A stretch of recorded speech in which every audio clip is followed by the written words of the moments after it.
Good morning, good afternoon, good evening, wherever you are in the world. Today we are with the Com26V folks and three peacemakers, and also the Creators 2030, David Gershon, Miranda Clendenning, all the folks that are coming together to synergize and make a difference in bringing the indigenous communities together and a blueprint for society. My name is Gail Davis, and we are part of the folks that are also working with them to bring the blueprint together and bring our pieces in as well as everyone else. I have a friend here that I love to death and have known for quite some time, and his name is Thomas Juli.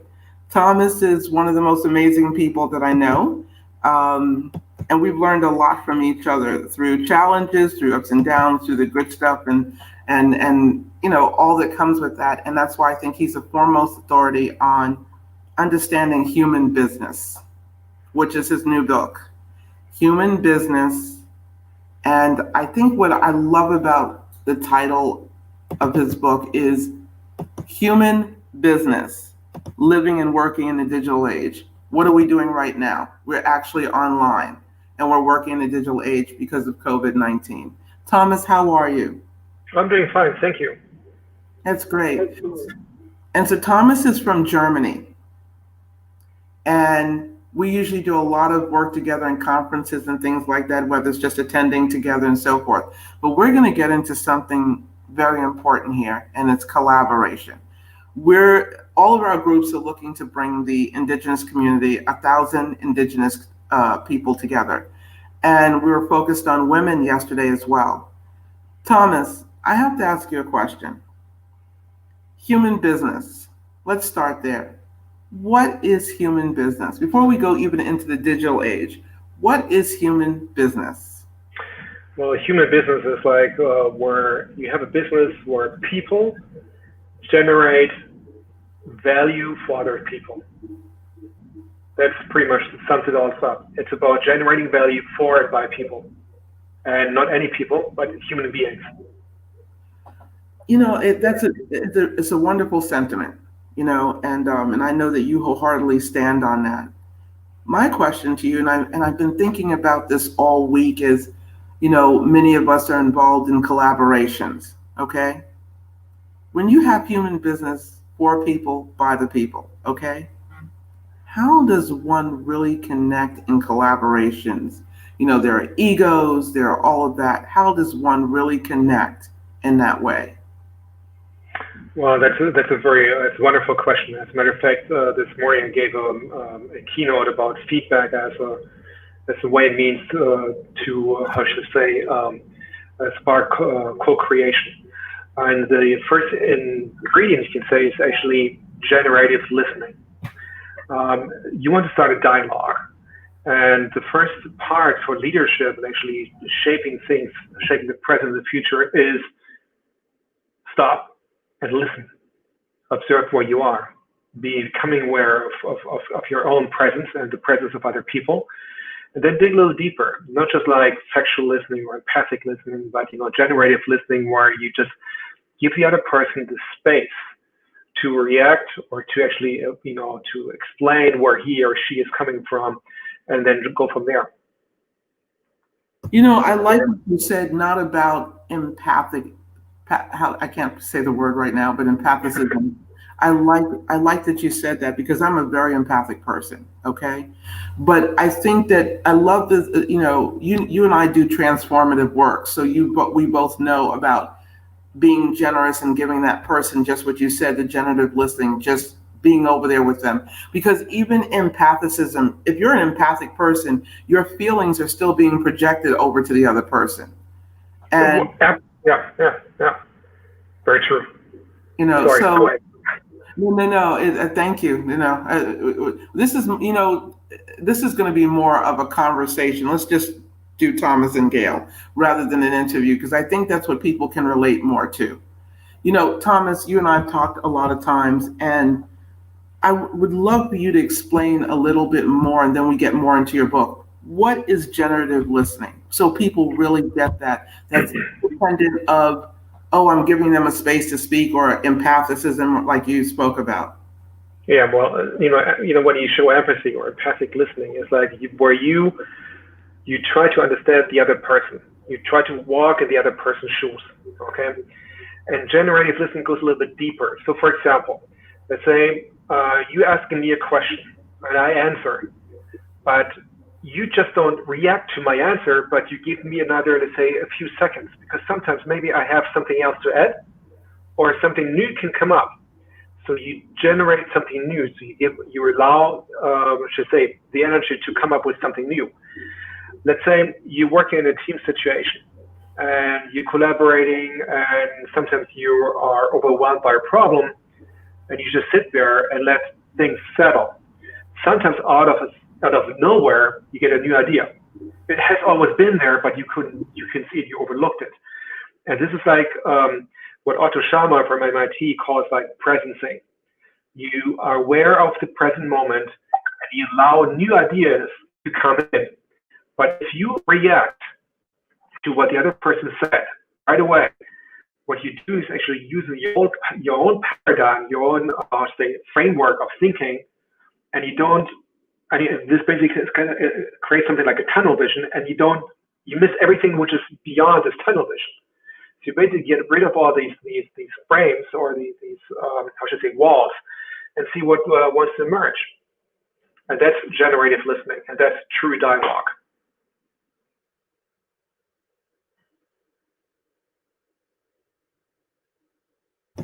That's quite interesting.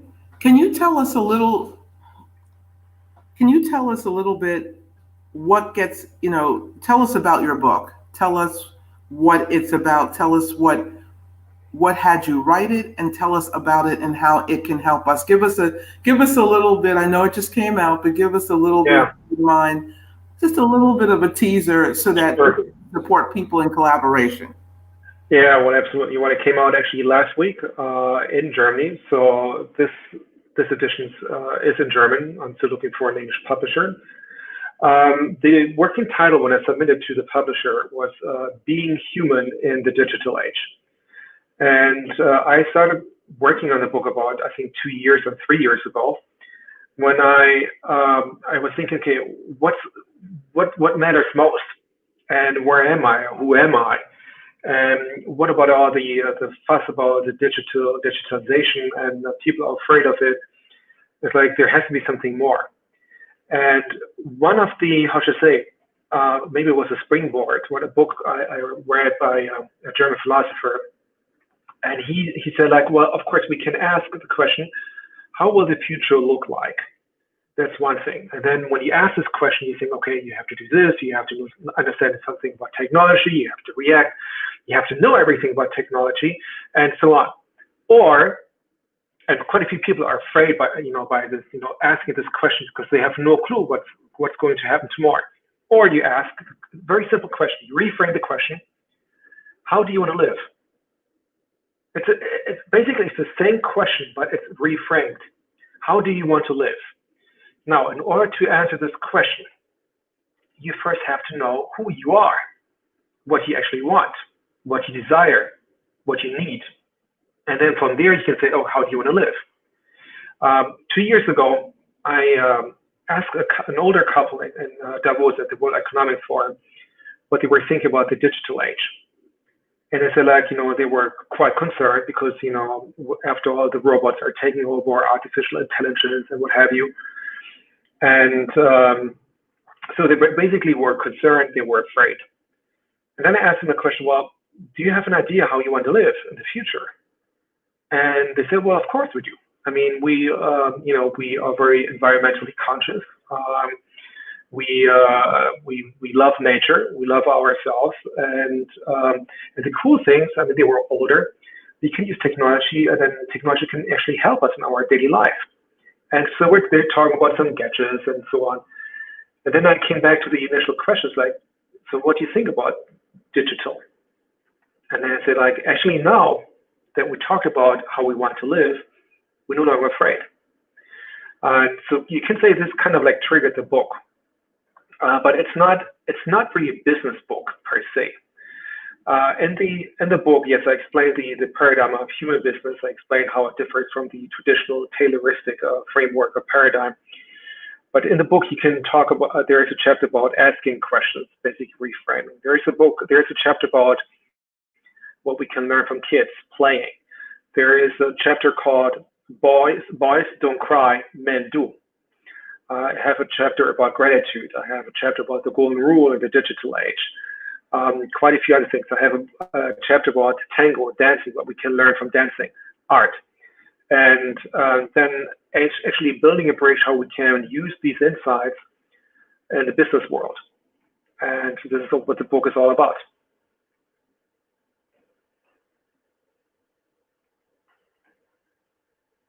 So just like you, I took some time to take that in. That 2-second rule about just taking the time to take in. Yes. When you talk about the bridge, okay, I love that you said that you have to know who you are, then what you want, okay? That's something that you and I have talked about a lot. And, they say that people attract who they are. One of the big things that we were talking about yesterday throughout the Women's Day conference that we did was the fact that you have to know who you are on the inside, where everything is coming from, and not only what you want, but how you are perceiving the world. Okay, because that's going to be how you engage. And Annie, who does all the meditation. We really got into that. And so my question to you is, most people on the planet, no matter how well we are present, we still don't know all there is to know about how we tick, or what's going to have us tick. Tell us how we can best learn, Thomas, to collaborate with one another, since we're not always conscious, in life. Mm-hmm. How do we best collaborate amongst each other? Well, we only have a few minutes here, but let's say you're in a business setting. You run from one meeting to the next. You're basically reacting. The schedule actually is mastering you. I mean, you're just an object. What I've been practicing, and actually also the company I'm working for these days, we start with a check-in. So, and the check-in can be in the sense that people share how they feel, what they're doing, and what's on their mind besides the topic they want to talk about. Or you start with a minute of mindfulness. You just tell them, okay, take your time to arrive here where we are. Take a few deep breaths. You can say, focus on your breathing. Feel, listen to your heart. Can you feel the blood flowing through your little toe? And just be still.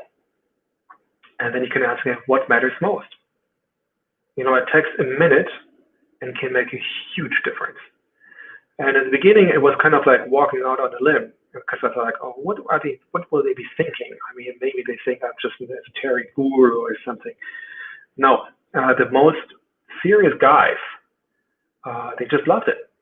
They have a hard time. Guys have a hard time talking about their emotions. Okay, so women are more open for this, but you get used to it and used to this kind of check-in, and you cannot check out. So this is something very simple you can do in a business setting, and you will be surprised what the reaction will be. Usually, nobody will criticize you for something simple, because actually, matter of fact, you find out it's kind of like it can become an oasis of energy for you. Unit stress, I mean, it's very hectic. Walk slower. I mean, and when I look at my schedule, all the things I plan to do every day, day in, day out, there's no way usually I can handle everything. There is no way I can accomplish everything. So the other day I thought like, okay, fine. Then I can just relax. Since I do know that I cannot get everything done, okay, let me focus on the most important things. So a couple of weeks ago, I asked myself the question, how can these many meetings, how can they help me to become calmer or to become calm? And I give some hints. The blog article I wrote about 2 weeks ago, so you can find it on my blog. I don't want to spoil it, so. I know. I think I have a question here. The woman says, I am bringing organizations together. And I find that in the nonprofit space, it's extremely hard to do that. Everyone wants to be the boss. Thomas, can you please give me some thoughts on how to connect people? First, connect with yourself. Here's the idea. I call this an MVP approach. Now, who are you? What's your motivation? So you take a piece of paper and you ask yourself the question, what matters most to you and why? So you write this down. And then you ask the question, why does it matter to you? And this question, why does it matter to you? You ask this 5 times or 6 times. So every time you get the answer, you think, why does it matter? Why is it important to me? Okay? So you get kind of like to the root, what really matters to you, talking about values.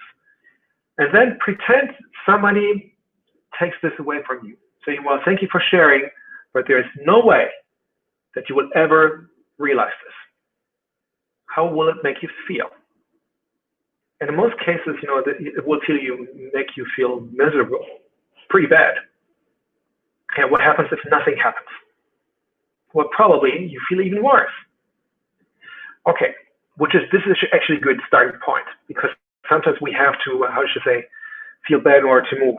Because the next question is, what would be the ideal scenario, the ideal situation? We're not talking about a solution. What would be the nirvana, paradise, what have you, in contrast to what you have just felt? Okay? And then the question is, well, if this vision were realistic, what would be the very next step you can do today or next week that will or can move you a tiny bit closer to this vision, and then follow through? In other words, if there are quite a few bots, they're basically jerks. Okay, first find the peace within. What do you want to do, and see what difference it can make. Find here's what you want, and then focus on the positive. That's where I would start, because the question is like, do you want circumstances to run your life, or do you want to create the circumstances? Because I truly believe that whatever circumstances we have, it's a reflection of what we are inside. So find out by yourself. That's the start. That's a great start. That's a really great start. I guess my last question to you, before we have 2 minutes left, my last question to you is, what do you want people to know? And Thomas, I know you don't want to give away a lot of goodies, but give us really a good jewel to leave with around collaboration, Indigenous women, whatever it is, and really bringing large organizations and groups together, starting with first the human side. Well, that's good, because also you talk about Indigenous and women. In my book, I have a subchapter which is called "The Future is Female." And I believe in it because, women, what they talk about intuition, so we're talking about emotions. Basically, you can say the soft side or the human side. On the other hand, this does not mean that the yin energy is bad. So it matters like how you balance the two. That's why I say the future is actually human. It starts with us. If you want to make it a more human world, be a role model to yourself. Be human, and you will attract more humanity. A more human environment. For guys, if there are guys listening, show your vulnerable side. The question is when was the last time you cried? Actually, let me share this story before we part. The first week at the company I'm working for these days, they said, how do you feel? And I said, you know what? I feel overwhelmed. Actually, I'm a little bit kind of afraid that I have no idea where I start. There's just a little bit too much. And afterwards, the people approach me and say like, they have never ever heard a colleague, especially in a senior position, who talked about being overwhelmed. And they just liked it. And I encouraged them to show their vulnerable side. We're human beings, and actually we are perfect in our imperfection. If we try to be perfect, it's an illusion. Be yourself. Oscar Wilde said, be yourself, everyone else is already taken. So let's have the courage to be ourselves. And we first have to please basically ourselves. That's where I would start.